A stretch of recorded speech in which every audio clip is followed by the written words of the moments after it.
Wednesday, October 1. Be strong. Read Joshua chapter 1, verses 7 to 9.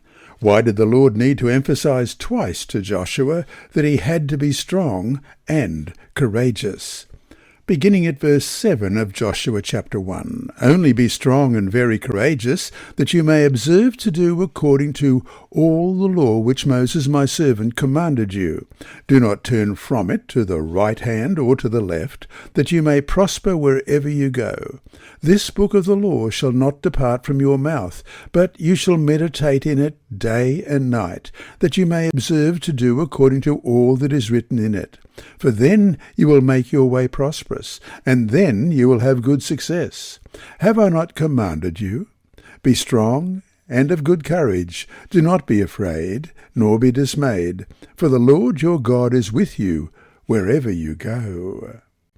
The task set before Joshua seemed to involve overwhelming challenges. The walls of the Canaanite cities appeared unassailable, and the population of the land was trained for battle. In contrast, the Israelites, simple nomads, did not possess even the most primitive war machines to take on the fortified walls. History tells us that not even Egypt, the superpower of those times, was able to gain a steady foothold in Canaan. Yet the summons to be strong and courageous is not related here only to battle morale or to war strategies. Courage and strength are needed to stay faithful to the Torah and its specific requirements, which defined Israel's covenant with Yahweh. Read Ephesians chapter 6, verses 10 to 18. Although we are not required today to participate in military combat, how can we apply the words of encouragement given to Joshua in our daily spiritual struggles? Ephesians 6, beginning at verse 10. Finally, my brethren, be strong in the Lord and in the power of his might.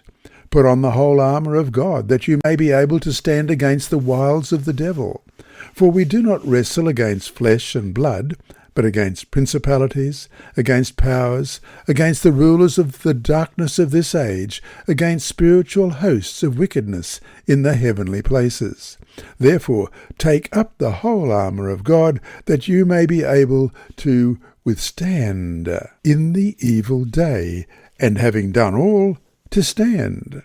Stand, therefore, having girded your waist with truth, having put on the breastplate of righteousness, and having shod your feet with the preparation of the gospel of peace. Above all, taking the shield of faith, with which you will be able to quench all the fiery darts of the wicked one. And take the helmet of salvation, and the sword of the Spirit, which is the word of God, praying always with all prayer and supplication in the saints, being watchful to this end, with all perseverance and supplication for all the saints. Today, in fulfilling the mission entrusted to them by Christ, Christians face similar challenges to those of Joshua. That is, they are required to wage war against their own sinful tendencies, against the principalities, powers, and rulers of the darkness of this age, and against the hosts of wickedness. Like Joshua, they also have the assuring promise of Christ's presence. I am with you always, Jesus said in Matthew 28:20, even to the end of the age. As the supporting presence of the Lord was enough to expel the fear of Joshua, so it should be sufficient to banish our doubts and anxieties today. The challenge for us is to know the Lord well enough to trust in him and his promises to us. And that is why, more than anything else, we need that personal relationship with him.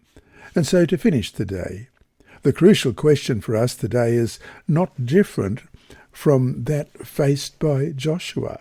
How can we stay true to what the Word of God says, even when it is unpopular or inconvenient to do so?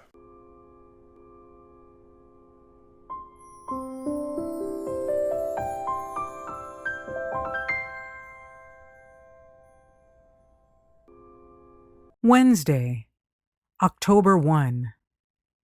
Be strong. Joshua was now the acknowledged leader of Israel. He had been known chiefly as a warrior, and his gifts and virtues were especially valuable at this stage in the history of his people. Courageous, resolute, and persevering, prompt, incorruptible, unmindful of selfish interests in his care for those committed to his charge, and, above all, inspired by a living faith in God, such was the character of the man divinely chosen to conduct the armies of Israel in their entrance upon the promised land. During the sojourn in the wilderness, he had acted as prime minister to Moses, and by his quiet, unpretending fidelity, his steadfastness when others wavered, his firmness to maintain the truth in the midst of danger, he had given evidence of his fitness to succeed Moses, even before he was called to the position by the voice of God.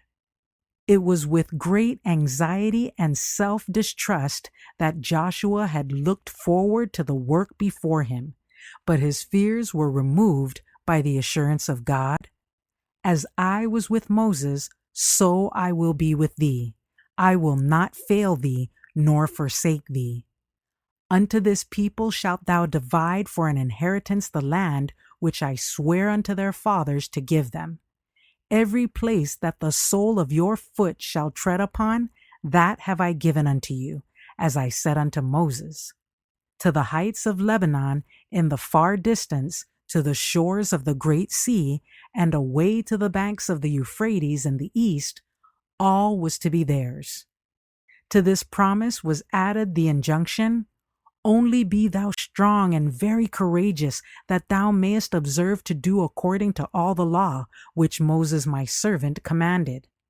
The Lord's direction was, this book of the law shall not depart out of thy mouth, but thou shalt meditate therein day and night. Turn not from it to the right hand or to the left, for then thou shalt make thy way prosperous, and then thou shalt have good success. Patriarchs and Prophets, page 482. Too often we forget that our fellow laborers are in need of strength and cheer. In times of special perplexity and burden, take care to assure them of your interest and sympathy. While you try to help them by your prayers, let them know that you do it. Send along the line God's message to his workers, be strong and of a good courage. Joshua chapter 1, verse 6. Testimonies for the Church, Volume 7, page 185. The great ruler of nations had declared that Moses was not to lead the congregation of Israel into the goodly land, and the earnest pleading of God's servant could not secure a reversing of his sentence. He knew that he must die, yet he had not for a moment faltered in his care for Israel. He had faithfully sought to prepare the congregation to enter upon the promised inheritance. At the divine command, Moses and Joshua repaired to the tabernacle, while the pillar of cloud came and stood over the door. Here the people were solemnly committed to the charge of Joshua. The work of Moses as leader of Israel was ended. Still he forgot himself in his interest for his people. In the presence of the assembled multitude, Moses, in the name of God, addressed to his successor these words of holy cheer.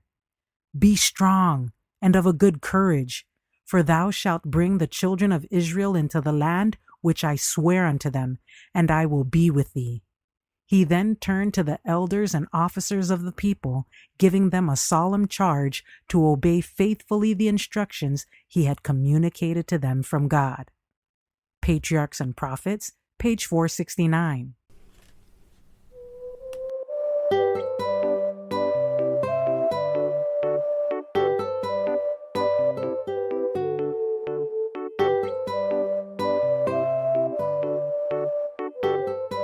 And remember, God is always faithful.